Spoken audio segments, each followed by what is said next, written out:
क्या आपका बहुत ही ज्यादा बुरा वक्त चल रहा है? बुरा मतलब कितना बुरा? क्या हुआ आपके साथ? क्या आपने सब कुछ खो दिया है? मतलब एकदम लास्ट स्टेज आ गया है, उससे भी नीचे आ गए हो आप, कुछ भी नहीं बचा है खोने को। सोच समझ कर सोचना, उसके बाद ही खुद को यह जवाब देना। अगर इसका जवाब हाँ भी होता है ना, तभी मैं आपको बताना चाहता हूं कि आप अभी भी खत्म नहीं हुए हो। आप यहां से भी, जहां पर अभी आप हो वहां से भी टॉप पर पहुंच सकते हो। मैं कुछ लोगों के बारे में आपको बताना चाहता हूं जिन्होंने अपने लाइफ के सबसे बुरे से भी बुरे, जिसके बारे में हम सोच भी नहीं सकते, ऐसे दिनों से निकलकर मिरेकल्स किए हैं। उम्मीद करता हूं कि इन सब के बारे में जानने के बाद आप भी इस लिस्ट में अपना नाम जोड़ने के लिए तैयार होंगे। तो आइए फिर शुरू करते हैं आज की बातें। ये तस्वीर आप जो देख रहे हो वो है ऑस्ट्रेलियन मॉडल टूरिया पीट। 24 साल की एज तक ये ऑस्ट्रेलियन सुपर मॉडल रही, सक्सेस की हाइट पर थी। सुपर मॉडल थी तो अब खूबसूरत फेस, बॉडी, ये सब काबिल तारीफ होता ही है, सब सही था। 2011 में टूरिया एक भयानक फायर एक्सीडेंट में फंस गई। टूरिया एक इवेंट में झाड़ियों में आग लगने के दौरान बुरी तरीके से झुलस गई थी। वो पश्चिमी ऑस्ट्रेलिया में आयोजित एक अल्ट्रा मैराथन में शामिल होने गई थी। आग में पूरा बॉडी जल गया। 2.5 साल हॉस्पिटल में ट्रीटमेंट चले, 200 से ज्यादा ऑपरेशन हुए, 7 उंगलियां चली गई, लेकिन टूरिया बच गई। फेस और बॉडी ऐसा हो गया कि कोई कह नहीं सकता कि ये वो ऑस्ट्रेलियन सुपर मॉडल है। अब सोचो, हर किसी को अपना बॉडी बहुत ही प्यारा होता है, पसंद होता है, लेकिन मॉडल्स के लिए तो उनका बॉडी ही सब कुछ होता है, वही उनकी पहचान होती है। वही खत्म हो जाए तो फिर उससे बुरा क्या हो सकता है? लेकिन इस लड़की ने उन हालातों को फेस किया। जानते हो आज टूरिया करती क्या है? आज टूरिया अपने NGO इंटरप्लास से लाखों करोड़ों लोगों की सर्जरीज करवाती है। एशिया पैसिफिक रीजन के 17 कंट्रीज में इनकी टीम्स काम करती है। जो लोग गरीब हैं, महंगे ऑपरेशंस को अफोर्ड नहीं कर सकते हैं, उनकी सर्जरीज ये लोग करते हैं, लोगों में जीने की उम्मीद जगाते हैं। टूरिया ने कई बुक्स भी लिखी है, ऑनलाइन ट्रेनर भी है, मोटिवेशनल स्पीकर भी है, बहुत ही बड़ी पर्सनालिटी है ये। आज एक सुपर मॉडल से भी ऊपर इज्जत है, फेम है और उनके साथ करोड़ों लोगों की दुआ है। शायद आपने टीना टर्नर का नाम सुना होगा। 30 साल से ज्यादा एज हो गई थी, लेकिन तब तक उन्होंने अपनी लाइफ में इतना बुरा वक्त देख लिया था।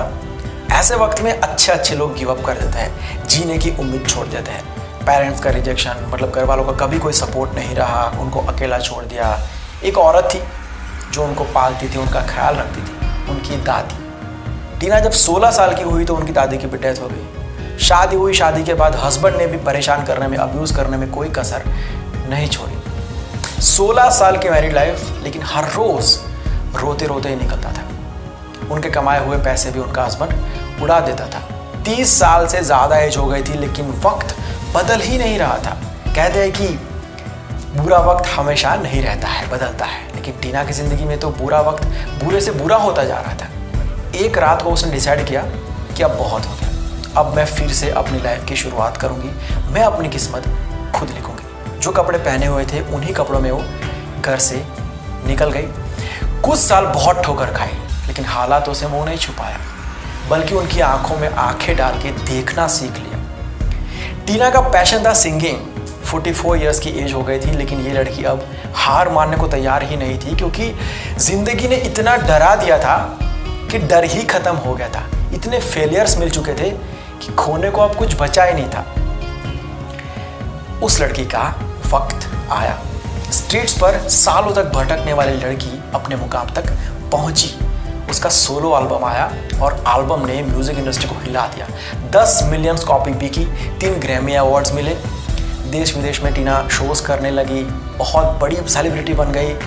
उसका नाम, शोहरत इतना ऊपर गया कि Guinness book of world record में भी उनका नाम दर्ज है।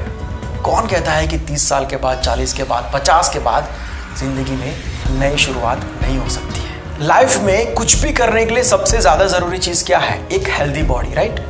जो ठीक से चल पाए, काम कर पाए। निक वॉयचिच, इस बंदे का नाम तो आपने सुना ही होगा, आई होप कि सुना हो। जन्म से इनके हाथ पैर नहीं है। सोचो जब इनका जन्म हुआ होगा, उनके माँ बाप ने उनको हाथ में उठाया होगा, क्या सोचा होगा उन्होंने इसके बारे में? ये लड़का क्या कर सकता है जिसके पैर नहीं है, हाथ नहीं है? आप सोच के तो देखो, ऐसा बंदा, ऐसा आदमी क्या आगे बढ़ेगा लाइफ में?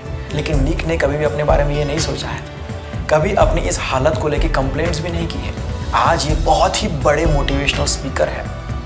पूरी दुनिया घूमते हैं, हज़ारों लोगों के सामने स्टेज पर ऐसी ऐसी बातें बोलते हैं कि लोगों के अंदर जोश भर जाता है। Nick attitude is altitude life without limbs के फाउंडर भी है। बाकी इनका नाम सर्च करके आप इनके वीडियोस ज़रूर देखना। इनका जज्बा देखने के बाद आपके सारे प्रॉब्लम, सारे स्ट्रेस, सारी फरियादें जो है ना, हालातों को लेके, लाइफ को लेके, इश्यूज़ को लेके, एक झटके में ख़त्म हो जाएगी। एक लोअर मिडिल क्लास फैमिली में इनका जन्म हुआ। परिवार इतना गरीब कि ठीक से घर चलाने के भी पैसे नहीं होते थे। बचपन में इन्होंने गरीबी को छोड़ के कुछ भी नहीं देखा है। जैसे तैसे करके स्कूलिंग पूरी की। स्कूलिंग ख़त्म करने के बाद इन्होंने घर वालों को मदद करने के लिए मजदूरी करना शुरू कर दिया। कारपेंटर का काम किया, कूली का काम किया, बस कंडक्टर का काम किया। आज रजनीकांत एक नाम नहीं है, ब्रांड है। उनकी फिल्में लगती है, उस दिन हॉलीडे हो जाता है। Second highest paid actor in Asia. इनके घर में खाने के पैसे नहीं थे, वो आज लाखों लोगों को चैरिटी करके मदद करते हैं। लोग उन्हें भगवान मानते हैं। इतनी एज होने के बाद भी उनका फैन फॉलोइंग बढ़ता ही जा रहा है, बढ़ता ही जा रहा है। हर एक्टर का, हर डायरेक्टर का सपना होता है कि इनके साथ एक बार काम कर ले। और जो भी लोग एक बार भी काम कर लेते हैं वो लोग प्राउड फील करते हैं कि मैंने रजनीकांत के साथ काम किया है। कहा जाता है कि 60 साल की एज यानी कि रिटायरमेंट की एज, क्योंकि उसके बाद इंसान का दिमाग काम नहीं करता है, उसका बॉडी भी काम नहीं करता है। रेस्ट करने की उम्र है ये। इस बात को गलत साबित कर दिया कर्नल सैंडर्स ने। छोटी उम्र में पिताजी की डेथ हो गई, माँ ने दूसरी शादी कर ली। अपने छोटे भाई बहनों को संभालते थे, ख्याल रखते थे, जब तक ये 10 साल के हुए। उसके बाद कुछ खराब हालातों के चलते हुए उन्होंने घर छोड़ दिया, घर से भाग गए। अब 10 साल की उम्र का बच्चा क्या कर सकता है? उस लड़के ने हर वो काम किया जिससे कुछ पैसे मिल जाए और अपना पेट भर सके। बस साल बीतते गए, शादी हुई, डिवोर्स भी हो गया। लाइफ में इन्होंने जितने बिजनेस शुरू किए सब में फेलियर्स की हद हो गई। मतलब इतने फेलियर्स के बाद उनको ख्याल आया सुसाइड का। फिर सोचा कि एक लास्ट ट्राई, मैं चिकन बहुत अच्छा बनाता हूँ तो ये बेचने की कोशिश करते हैं। चिकन के कुछ पीस लिए, कुकर खरीदा, गली गली में जाके बेचना शुरू किया। थोड़े बहुत पैसे आए और उन पैसों से घूमना शुरू किया। हज़ारों रेस्टोरेंट्स में घूमे रेसिपी को बेचने के लिए। रिजेक्शन, कोई खरीदने को तैयार नहीं, कोई सपोर्ट करने को तैयार नहीं, लेकिन इन्होंने हार नहीं मानी। KFC की शुरुआत हुई। अब KFC क्या है ये बताने की बिल्कुल भी ज़रूरत नहीं है। 125 से ज़्यादा कंट्रीज़ में इनके फ्रेंचाइजीज है। डिटेल में इनकी कहानी के ऊपर वीडियो बनाया हुआ है, लिंक आपको डिस्क्रिप्शन में मिल जाएगा। इस एज के बाद 66 ईयर्स की एज के बाद कोई शुरुआत कर सकता है और शुरुआत करके इस लेवल की सक्सेस हासिल कर सकता है। ये फिक्शन स्टोरी लगती है, लेकिन अगर आपको पता नहीं है तो उस वीडियो को ज़रूर से देखना। कोई भी इंसान इस दुनिया में कभी भी कहीं से भी शुरुआत कर सकता है और कुछ भी अचीव कर सकता है। हम सबके रास्ते अलग अलग है, मंजिलें अलग अलग है, हालात अलग अलग है। आपके हालातों को ये डिसाइड मत करने दो कि आपका फ्यूचर क्या होगा। आपके अभी के हालात आपकी कैपेबिलिटी को डिफाइन नहीं कर सकते हैं, आपकी योग्यता को डिसाइड नहीं कर सकते हैं। कुछ दिन, कुछ महीने, कुछ साल खराब हो सकते हैं, लेकिन इसका मतलब ये नहीं है कि आप बेकार के हो, आप कुछ नहीं कर सकते हो।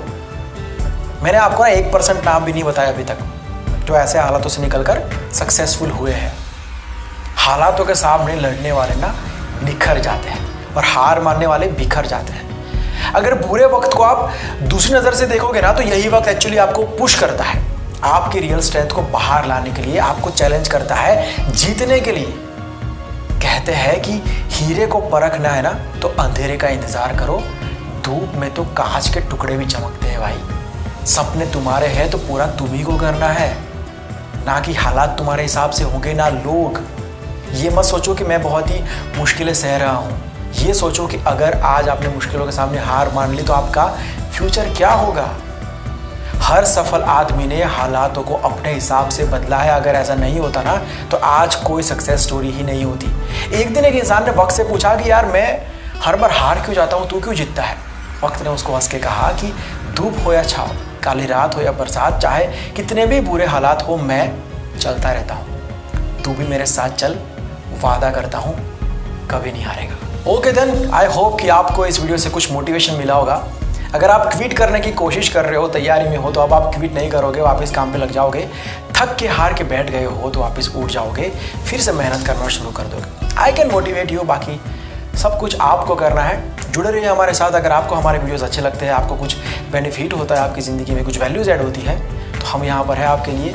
हम आपको यहाँ पर मोटिवेशनल स्टोरीज, बायोग्राफीज सुनाते रहेंगे।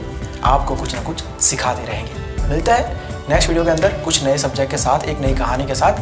आप जो भी कहना चाहते हो कमेंट करके बता सकते हो। अगर मुझसे डायरेक्ट कुछ कहना चाहते हो तो ये मेरा इंस्टाग्राम आईडी है, लिंक आपको डिस्क्रिप्शन में मिल जाएगा, मैसेज ड्रॉप कर सकते हो। अगर ये सारे वीडियोस को आप फेसबुक पर देखना चाहते हो तो उसका लिंक भी आपको डिस्क्रिप्शन में मिल जाएगा। बाकी कोई सजेशंस हो तो कमेंट करके बता देना, वील वर्क ऑन दैट। मिलते हैं बहुत जल्द नेक्स्ट वीडियो में। Bye and take care.